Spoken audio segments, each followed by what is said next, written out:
All right, welcome into another edition of the Jason and Andy podcast. I don't know what we're calling it, but it's just us talking about the University of Utah. This is Jason Batacao, the Utah Utes beat writer for the Salt Lake Tribune. I'm Andy Larsen, also sports writer at the Salt Lake Tribune.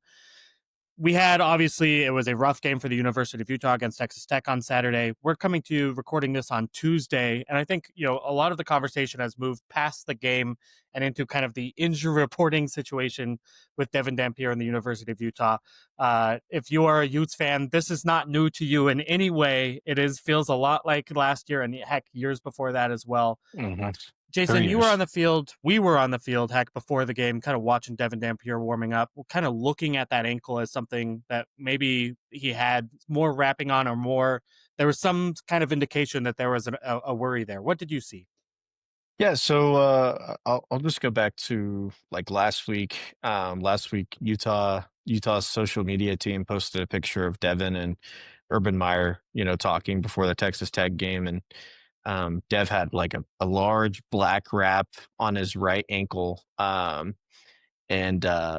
yeah, that was kind of the first warning sign. And then we talked to Rob Stone from Big Noon, and he was mentioning that obviously the Big Noon guys get more access than we do. They get pregame meetings and all that stuff, and so they Rob Stone had mentioned that Devin Dampier wasn't fully healthy, so that was another indication.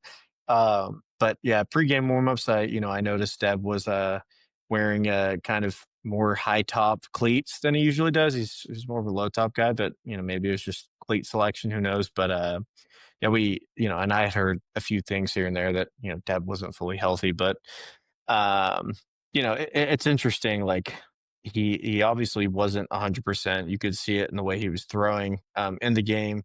You know, wasn't able to make a lot of throws off of his foot. Maybe that impacted his accuracy issues. I mean, he missed a lot of easy out routes. A lot of overthrows, and so yeah, and then there wasn't a lot of runs on the outside either.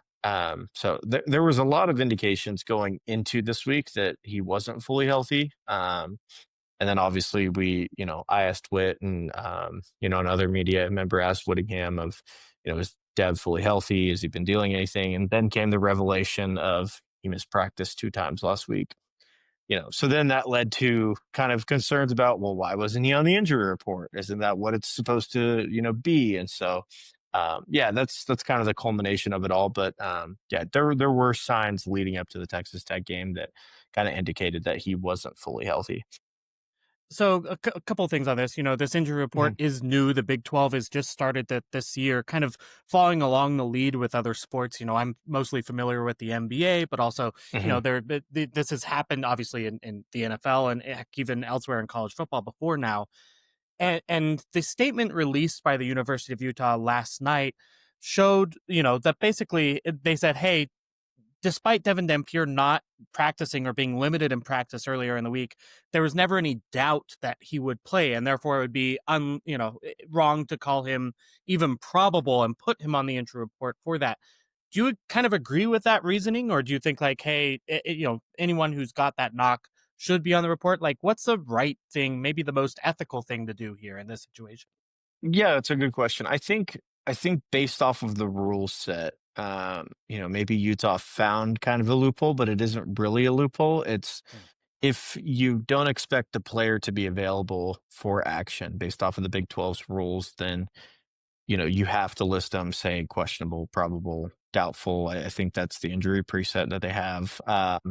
But from my indication, Utah didn't expect to not have Dampier at all at any point last week, even if they took preventative measures to kind of give him more rest. But there was no indication or no things that kind of leaned in their direction to say, hey, he's not going to play this game. It was always he's going to be playing the game, and so Utah's included that in their statements. Devin Dampier said it last night. He was like, "Yeah, I was suited up all week. I was available all week, so it wasn't anything in question." And so, based off of the rules, you know, I think they're correct within the rule set because that's what it says. Now, it kind of gets into a murky gray area. It's like, well, if a player's injured, should you be reporting it? And technically, it's not fully in the rule set. So, ethically, though, I think fans just want to know. And I think sports bettors just want to know who's injured all the times. And I think that's the point of these injury reports is to have kind of that gray area for the business to kind of be eliminated so people can be, fans and sports bettors and all those other things can be more sure about, what's going on behind the scenes. But, it's a fascinating thing. I would have thought he would have been on the injury report given, he didn't practice 2 times this week. He was limited on Thursday, but again, it goes back to that availability criteria of like if the guy is expected to be available, then you don't necessarily have to put him on the injury report. We'll see how the Big 12 moves on that moving forward. It's kind of the same for different leagues, but I know if there is any kind of issues with it, then the Big 12 will levy fines. I know the ACC does a $50,000 fine, $100,000, and then a third penalty beyond that. And so it'll be interesting to see how people react to it, and different teams especially react to it moving forward. Because if you have a team or a coaching staff that reports Utah to the Big 12's office, then that could cause some problems. But um, they're not there yet. Other programs obviously aren't there yet, but Utah had the most loose report, or just like other teams had doubtful, questionable, and maybe Utah is just extremely healthy right now. But I don't know, a lot of gray area for sure. Yeah, I don't think it would be really much of an issue at all had this not been a previous issue with Cam Rising, right? And everything Right. that happened last year.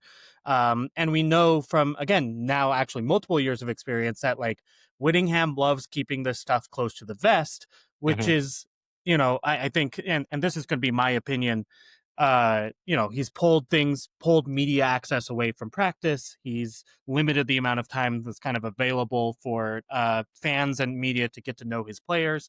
And obviously, we've seen this kind of multiple ways where fans now don't know who is going to be playing at quarterback in any given week because they're Hmm. not sure if that quarterback is healthy or not, right? Like, and obviously that really impacts the fan experience. And I think, regardless of kind of what the rules say, I think there's like the right thing to do. And I think it's unfortunate that Whittingham sees it as a competitive advantage to go this way. I really just don't think that it is. And then I also think that, frankly, the U hasn't been competitive enough in the last 12 months, 14 months. Maybe I'm, being a little bit callous here, but it's true. Like, you just can't go 5-7 and play these kind of games if you want to keep the state of Utah happy, your taxpayers that are paying a significant part of everyone's wages here. So that's my opinion. That was my soapbox, but I just think it's something that to me it's an unforced error that they don't need to make.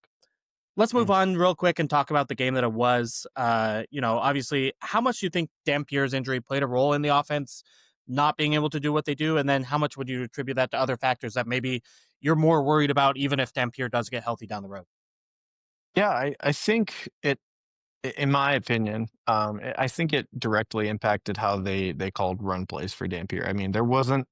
I mean, you were there, and Kevin, our BYU beat writer, was there. I mean, there wasn't a lot of outside runs schemed up for Devin Dampier. It was a lot of quarterback draws or things on the inside where he can kind of be in between the tackles. Not making a lot of risk averse plays in the open field.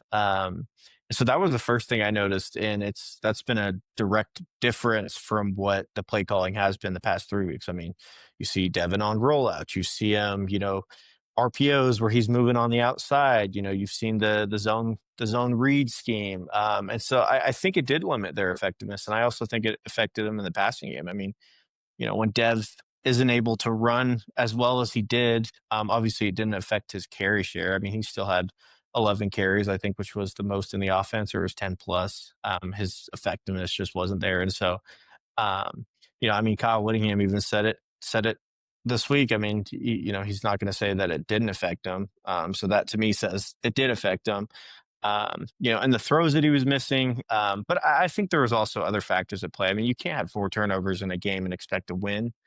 And they were in that game because of Utah's defense also forcing turnovers and sacks and all those havoc plays that they've made the past few weeks. But turnovers were an issue. I think play calling was just dry, kind of drab. It was just lots of bubble screens, lots of, outside, 5 yard outs. And then when they did have opportunities to hit big plays, they didn't. I mean, they had a Tobias Merriweather touchdown that, or what would have been likely a Tobias Merriweather touchdown, where Devin floated it way too on the outside. If he puts that ball upfield, it's probably a touchdown or a large gain. The Jackson Benny, what was a Right. touchdown, that was a big play that was called back. So I think it was kind of a storm of everything for Utah that just went wrong. I mean, who says maybe they don't have those 4 turnovers and they don't lose this game? Maybe they get something going. Maybe that Jackson Benny play hits and, the offense is rolling. They're hitting big plays here and there. And so I think it was honestly everything. I mean, even if you look at the defense, like, they had a great 3.5 quarters, but at the end, they just Will Hammond made him look like a Mountain West defense at that point. Missing 23 missed tackles, that's huge. That was a problem that Utah had last year. I mean, look at the Cam Scatterbo game against Arizona State. I mean, he ran all over Utah's defense in their secondary, and so there's a lot of pressing issues that have continued to pop up. And this game was just kind of everything. Um, it felt like. And so, yeah, I think Devin's injury is obviously a big part. I mean, you never want to have injuries to your starting quarterback, let alone a guy like Devin Dampier who uses his feet a lot. And I think he's a better runner than he is a passer, and that's no disrespect, but it'll be interesting to see how all this plays out moving forward. I mean, what are your thoughts? Yeah, agreed. And I think, if there had been, if Dampier was a different style of quarterback, maybe I believe, the injury concern a little bit more, but I did see him run a lot, and yes, between the tackles. Mhm. But yeah, I think I wrote about this on Saturday. I think the play calling was a significant issue, right? Like Yep. the possessions of drives in which the U went down and tried to pass the ball, they were successful at. On Yep. the two scoring drives, they passed 12 out of 14 times and went up tempo and actually tried to move the ball. And the other plays they tried to get, stay on the ground and get 3 yards in a pile of dust. And you just can't win football games in 2025 that way. It's not Yep. 1918 anymore. And it's, and frankly, like, the level of competition is different such that you can't go out and expect to work what worked in the past to work again. So, Yep. look, it's just you kind of have to open up the playbook. And I think that was Jason Beck's intent. Now it's been a few years with another offensive coordinator where we're seeing kind of more conservative play calling. Again, maybe that's because of the injury, but I think it would have been more more optimism inducing moving forward had Utah tried to spread it out and failed at that, than uh, struggled in the way that they did. So Yeah. we'll see what I think happens coming up. Good. Yeah. I think another big issue you kind of reminded me of it is Utah doesn't have any wide receivers that can make plays right now. I mean, I think Utah expected to have Dorian Singer, and the NCAA waiver didn't go through. So, you lose him.